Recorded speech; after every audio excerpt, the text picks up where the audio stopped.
안녕하세요 여러분. 오늘의 지게차 스토리. 지금 찍어놓은 영상이 몇 개가 되는데 퇴근하고 바빠가지고 편집을 못하고 있거든요. 그래서 일단은 이렇게 거의 편집 안 해도 되는 영상들 좀 먼저 찍고 있습니다. 밤이죠. 오늘의 주제는 소개시켜줄 사람이 없어가지고 놓쳐버린 아까운 자리들. 제가 현업에 있다 보니까 한 번씩 사람 좀 구해달라는 연락이 오거든요. 엄청 많이 오는 건 아니고 1년에 한 몇 번 정도는 연락이 와요. 혹시 지게차 탈 사람 없냐 연락이 오는데 일단 지금까지는 한 번도 소개를 시켜줄 수가 없었습니다. 왜냐하면 주변에 탈 사람이 없어가지고. 아는 사람들은 있죠. 옛날에 같이 일을 했던 동료들이 다 있으니까 지금도 연락을 하면 다 연락이 닿는 친구들이기 때문에 지게차를 타는 사람들은 있는데 문제는 다들 경력이 좀 되기 때문에 나름 자리를 다 잡고 있습니다.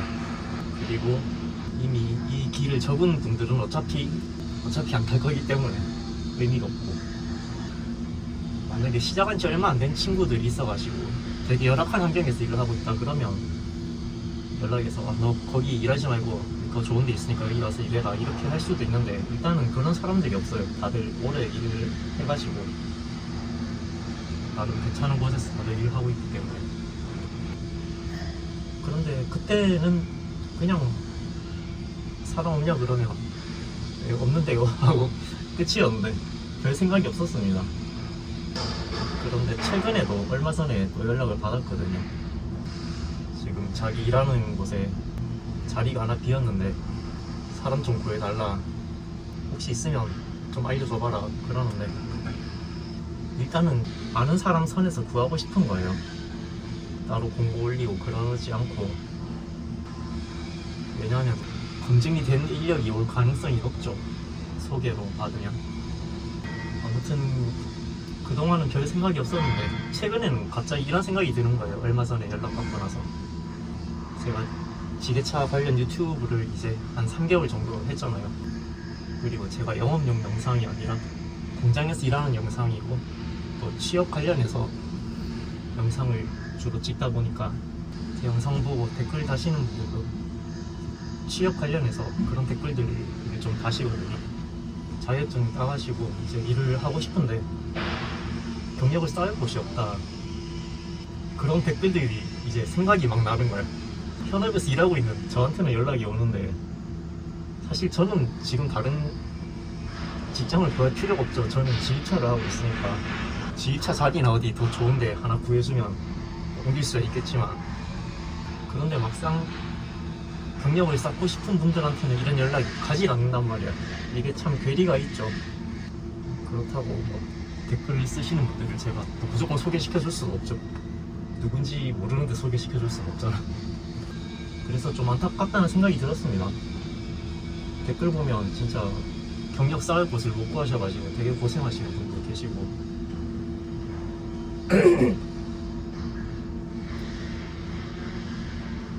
최근에 연락받은 곳은 정직원을 뽑더라고요. 중소기업인데 그 모기업이 중견기업이거든요. 그래서 중소기업이긴 해도 꽤 탄탄한 곳이고 잔업이 많긴 한데 실수령이 340 정도 된대요. 그러면 세전으로 하면 한 370 정도 받는 거죠. 제가 혹시나 해서 물어봤거든요. 혹시 완전 초보도 되냐 그러니까 완전 초보도 가르쳐도 쓰겠대. 어쨌든 아는 사람 뽑고 싶은데. 여기에 대해서는 제가 조금 이따가 자세하게 이야기를 해드리겠습니다. 그러니까 사실 초보 입장에서 경력을 쌓아야 되는데 찬밥 더운 밥 가릴 처지가 아니잖아요. 어떤 분은 도저히 없어가지고 다른 일 하면서 겸사겸사 조금씩 탈 수 있는 곳이라도 가겠다 그러는데 월급도 꽤 많이 주고 막 보너스 100% 나온다 그러더라고요. 이런 곳에서 완전 초보 뽑아가지고 가르쳐서 쓰겠다 그러는데, 사실 초보는 진짜 악덕기업이라도 가서 경력을 빨리 쌓는 게 중요하거든요. 그래서 만약에 내가 진짜 완전 생초보로 직업 구하고 있는데 이런 곳에서 써준다 그러면 진짜 땡큐인데, 그런 아쉬움이 있었습니다. 그래서 그동안 제가 일을 하면서 어떤 곳들이 연락이 왔냐, 그걸 한번 알려드리려고 해요. 이게 아직 직장 못 구하신 분들 약 올리려고 찍는 게 아니고, 실제로 일을 하다 보면 어떤 곳에서 연락이 오는지 이런 것도 들어보시면 재미가 있죠. 어차피 일을 하다 보면 자동적으로 인맥이 쌓이거든요. 내가 일만 열심히 하면, 물론 개판 치면 인맥 안 쌓입니다. 내가 인맥에서 제외가 되지. 옛날에 제가 처음으로 일했던 곳에 거기 부장님하고 제가 조금 친했었거든요. 자재 담당이셔가지고 부장님인데 맨날 현장에 나와 계시고 그랬는데, 그거랑 어떻게 친해졌냐면, 일단 자재 관리기 때문에 지게차랑 좀 가까울 수밖에 없어요. 지게차가 자재를 다 옮겨야 되고 해서. 어느 날 한 번은 쉬는 시간에 저를 부르시더라고요. 제가 뭐 일도 좀 착실하게 하고 하니까 심심하셨는가 저 불러가지고 이야기하시는데, 아들 자랑을 하시더라고요. 아들이 부산대학교를 갔답니다. 그래서 저도 부산대학교 나왔습니다. 그러니까 그래가지고 친해졌는데, 와, 너 부산대학교 나와가지고 지게차 타냐면서, 울산에서는 막 반에서 1등 2등 해야 부산대 간다고.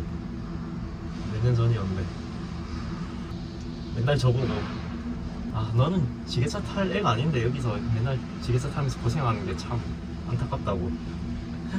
그때는 진짜 열악하긴 했어요. 한겨울에 막 엄청 추운데 막 떨면서 일하고 그랬는데, 부장님이 맨날 저보고 사무실로 오라고. 거기가 중소기업이긴 해도 1차 랜더고 또 되게 큰 그 중견 그룹사 멤버였거든요, 기업이.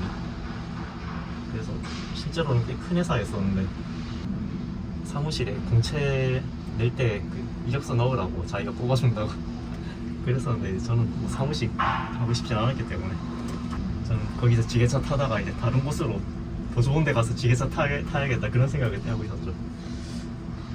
그분이, 자기 아는 동생이 지게차 기사를 또 구한다고, 그분은 이제 인력 넣어주고 소개비 받고 뭐 그런 분이신 것 같더라고요. 중공업에 그 당시에 7톤 지게차 기사 구한다고 그랬었는데, 그때는 저한테 일자리를 소개시켜 주는 거였거든요. 그때는 제가 안 갔어요. 여러 가지 이유가 있었는데, 그분이 얼마 전에도 연락이 와가지고 중공업에 지게차 기사 구한다고, 지금 혹시 노는 친구도 없냐 그러시는데, 없죠. 7톤 기사로 가면 아무래도 월급이 조금 더 많긴 해요. 3톤보다는 큰 차이는 아닌데, 그리고 일단 중형을 타는 것만으로도 경험이 되죠. 소형만 타다가 갑자기 중형 가기도 그렇게 쉽지는 않거든요. 3톤만 탔다 그러면 아무래도 처음엔 좀 그렇잖아요. 그런 연락도 왔었고, 제가 두 번째 회사 다닐 때는, 그때는 지입차 하라고 연락이 왔었는데, 7톤 지입차는 아니고 3톤 지입차였거든요. 3톤은 이제 자동차 쪽이죠. CKD 포장업체였는데, CKD가 뭐냐면 반조립 제품 수출하는 거예요. 반조립 상태로 수출해서 이제 해외에서 조립을 하는 거죠. 그런데 포장업체가 되게 바쁘거든요. 아무튼 거기서 3톤 지입차를 한다고 처음에는 저보고 하라고 소개를 시켜주신 거예요. 제가 그때 기사를 타고 있었거든요. CKD 포장업체인데 울산이죠. 주간만 하고 잔업은 종종 있고, 자동차 쪽은 지입차도 그냥 시급으로 쳐주는 곳이 많거든요. 제가 알기로는 뭐 거의 다 시급입니다. 자동차 쪽은 지입차로 하더라도 월대로 받는 게 아니라 그냥 똑같이 시급으로 받고, 장비 사용료 이제 조금 더 쳐가지고 주고 그러는데, 그때 한 400 정도 되겠더라고요. 3톤 지입차 가가지고 400 언저리 받으면 그럭저럭 괜찮거든요. 근데 그때는 제가 왜 안 갔냐 그러면, 제가 두 번째로 일하던 회사가 너무 좋았어요. 돈은 별로 안 됐는데 사람들이 너무 좋았습니다. 근무 환경도, 사람들이 좋은 게 근무 환경이 좋은 거죠. 거기도 바쁠 때는 되게 바쁘고, 그런데 사실 바쁜 거는 별로 문제가 아니에요. 일하면서 단순히 뭐 일이 바쁘고 이렇다고 스트레스 받지 않거든요. 제가 그 당시 출하반에 있을 때, 출하반 형님들, 이제 원청 직원들이죠. 그 형님들하고도 되게 친하고 너무 잘해주셔가지고 진짜 제가 제 것만 잘하면 터치도 일절 안 하시고 다 믿고 맡겨주시고, 그리고 같이 지게차 타시는 기사님, 저보다 이제 연배가 훨씬 많으신데 진짜 무서웠거든요. 그런데 되게 좋은 분이었습니다. 진짜 많이 배우고 마인드셋도 정말 많이 다시 생각하게 됐고, 어떻게 일해야 되는지 그런 걸 정말 많이 배웠습니다. 그분한테. 처음에는 텃세를 좀 부리셨는데 저한테 결국에는 저를 이제 잘 받아주셔가지고 진짜 같이 잘해보자 막 그러셨는데, 저도 정말 좋아했었거든요. 그 당시는 정말 일하면서 스트레스라는 걸 몰랐습니다. 너무 좋은 분위기에서 일을 해가지고, 일단 그래서 다른 곳으로 옮기고 싶지가 않았고, 그때는 제가 기사로 타고 있었는데 그 회사에서도 지게차 차주들이 각각 개인으로 들어와서 지입차를 하고 있었거든요. 한 대씩. 제가 타던 차주가 제가 첫 번째 회사에서 같이 일하던 동생이었습니다. 걔가 첫 번째 회사에서 제 후임으로 들어왔었는데 저보다 먼저 지휘차 자리 구해가지고 나가버린 거야. 나간 지 1년 만에 저한테 연락이 와가지고, 여기 자리 났으니까 이제 거기서 일 그만하시고 여기 와가지고 제 차 같이 탑시다, 그래가지고 갔거든요. 그래서 그때 그 동생이 저한테, 원래 지휘차 차주가 기사한테 뭐 이것저것 뗄 거 떼고 주잖아요. 그래야 돈을 벌죠. 근데 걔는 고스란히 저한테 막 다 주고 막 교통비까지 챙겨주고 너무 잘해줘가지고 진짜 고맙고 미안하고 그랬는데, 물론 계속 그렇게 받을 수는 없었죠. 저도 그 이후로 뭐 생각이 있었는데, 아무튼 그렇게 좀 분위기 좋게 일을 하다 보니까 다른 곳으로 가기가 싫었고, 그때 제 목표가 그 회사에서 저도 지휘차를 하는 거였어요. 왜냐하면 언젠간 지휘차 자리가 나거든요. 자리가 왜 나느냐, 기존에 일하시는 분들이 연세가 있으시죠. 언젠가는 그만두신다고 말해요. 그러면 그 자리가 제 거가 되는 거예요. 몇 년 안 남았다 이 생각하고 있었는데, 그래서 저는 그걸 기다리고 있었던 거예요. 물론 지금 보시면 아시겠지만 제가 거기서 안 하고 있죠. 7톤으로 왔죠. 그래서 그때 어떤 생각을 했냐, 아 저기 내가 지게차 하나 사가지고 지휘차 놓고 기사를 한 명 태우면 어떨까. 기사를 태우고 나는 지금 회사에서 그대로 기사로 또 타면서 돈을 벌고, 그렇게 이중으로 돈을 벌어도 괜찮겠다. 월 때 한 400 나오면 나는 진짜 한 10만 원만 가져가고 지게차 할부금 다 내고 나머지 기사한테 다 주고, 그냥 그렇게 한 3, 4년만 버티면 지게차 할부 다 갚고 그 뒤에는 진짜 수익이 좀 나는 건데, 그것도 괜찮지 않나 그렇게 생각을 했었는데 아무튼 안 했습니다.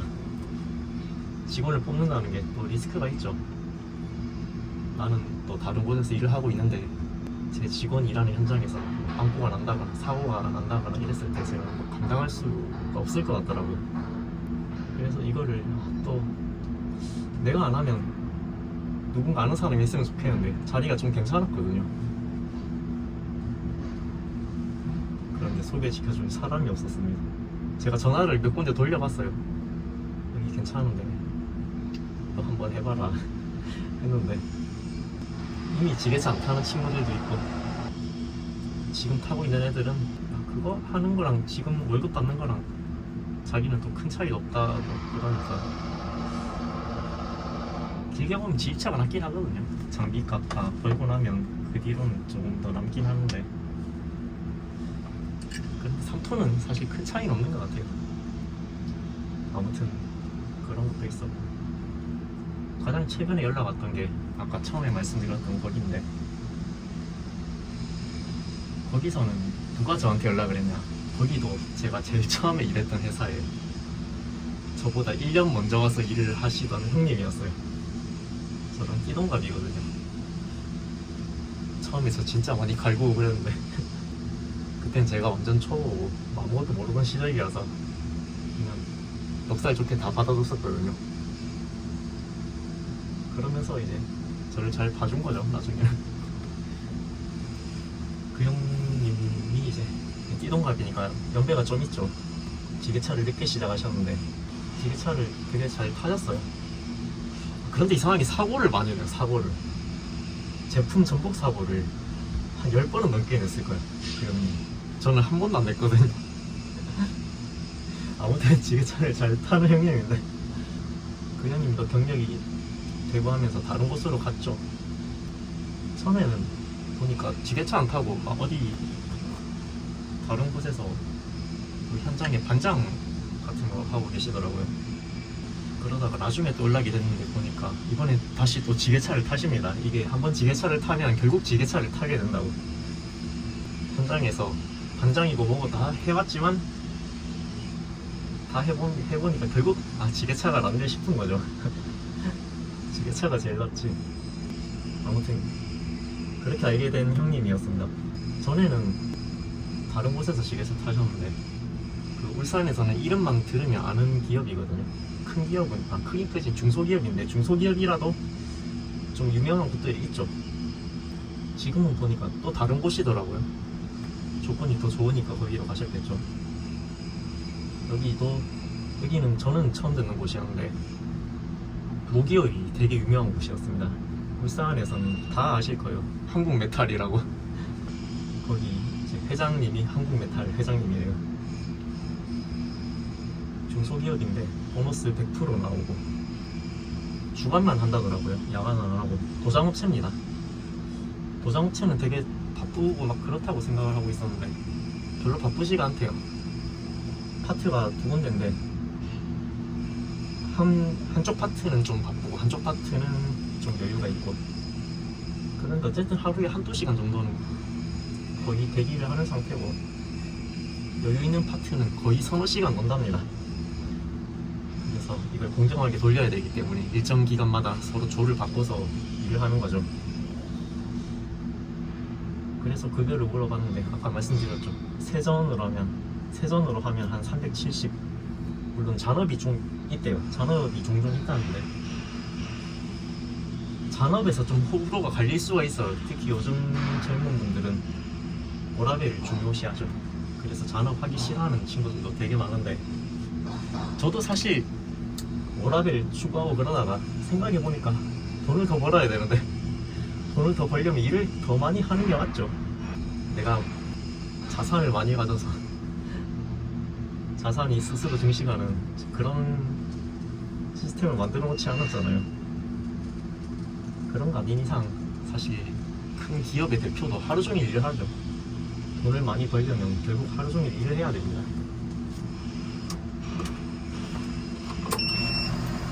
일단 다시 일을 하고 오겠습니다. 자, 다시 왔습니다. 잔업 이야기하고 있었죠.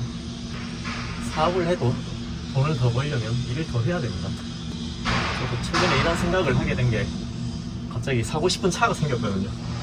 그런데 도저히 살 수 없는 거예요. 지금 제가 지게차도 계약을 해놨잖아요. 지게차가 1억인데 그것도 지금 대출받아서 사야 되는데 차를 살 수가 없는 거예요. 신차를 사고 싶은데 생각을 해보니까 내가 한 달에 한 5, 60만 원만 더 벌어도 이거 신차도 계약할 수 있겠는데 이런 생각이 들더라고요. 그래서 처음에는 한 달에 돈을 50만 원 아니고 한 100만 원만 더 벌면 좋겠는데 100만 원을 더 벌 방법이 없을까 생각을 해봤는데 결국은 일을 더 해야 돈을 벌죠. 잔업이 가장 편하게 돈을 버는 방법입니다. 새로운 일 시작 안 해도 되고 아니면 유튜브가 잘 돼서 구독자 5,000명만 돼도 돈이 좀 될까요? 이게 뭔가 사고 싶은 게 생기면 갑자기 돈을 더 벌어야 되겠다는 생각이 들죠. 아무튼 이야기가 딴 데로 많이 샜는데 잔업이 종종 있는 곳이고 모기업이 튼실한 곳이다. 보너스 100% 나오고 휴가비도 조금 나온대요.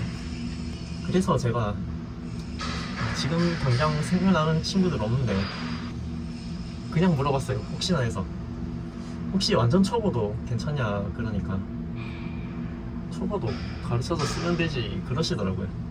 왜냐면 그 형님도 그렇고 저도 마찬가지고 지게차를 짬짬이 배워서 일을 시작한 게 아니라 완전 초보인데 바로 일을 시작한 케이스거든요. 둘 다.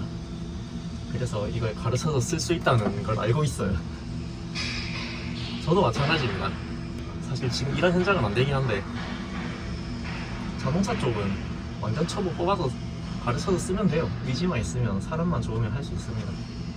아무튼 된대요. 그래서 그때 제가 딱 그런 생각이 들었던 거죠. 아, 이거 진짜 경력 없는 분들 직업 구하는 사람이 정말 많을 텐데 그분들에게는 이런 연락이 안 가고 실제로 구하는 사람에게 연락이 가야 되는데, 그래서 한번 영상을 찍어봤습니다. 일을 하다 보면 이런 연락들이 오게 되어 있습니다. 현업에 있으면 이런 연락이 와요. 저뿐만 아니라 누구든지 인생을 정상적으로 살아오셨으면 일을 하면 인맥은 자동으로 생기는 거거든요. 내가 인맥을 만들어야지 막 이런 목적을 가지고 만드는 게 아니죠. 내가 맡은 일을 열심히 묵묵히 하다 보면 자동으로 내가 인맥이 되어 있는 거죠. 그래서 시작하는 게 중요한 건데 이게 참 시작이 힘들단 말이에요. 어쨌든 내용은 끝이고, 현업에 있다 보면 이런 일들이 생긴다. 아, 또 오라 그러네. 또 일하러 가고 있습니다.